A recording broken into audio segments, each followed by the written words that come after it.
17 जून रोजी बिलालला अटक झाली. याचं वय अवघं 22 वर्ष आहे. त्यामुळे याने जे काही कथानक सांगितलं की आपल्याला उच्च तंत्रज्ञान शिकण्याची आवड आहे, त्यामुळे आपण इथे आलो. या कथानकावर विश्वास ठेवण्याचा मोह होतो, परंतु मामला तितका साधा आणि सरळ नाही आहे. IIT ही संशोधक निर्माण करणारी शिक्षण संस्था आहे आणि या संस्थेमध्ये अत्यंत संवेदनशील आणि अत्यंत महत्त्वाच्या अशा विषयावर सतत संशोधन होत असतं. देशातल्या सगळ्या IIT सोबत DRDOचे वेगवेगळे प्रकल्प सुरू आहेत. काही दिवसापूर्वी आपण एक बातमी वाचली असेल.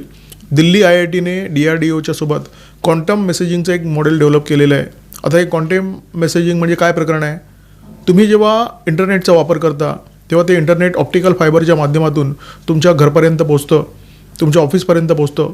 परंतु या क्वांटम मेसेजिंगच्या मॉडेलमध्ये या ऑप्टिकल फायबरला फाटा देण्यात आलेला आहे. म्हणजे तुम्ही टॉर्च पेटवल्यानंतर प्रकाश कसा एका ठिकाणाहून दुसऱ्या ठिकाणी जातो, त्याच प्रकारे तुमचा मेसेज एका ठिकाणावरून दुसऱ्या ठिकाणी जाणार आहे.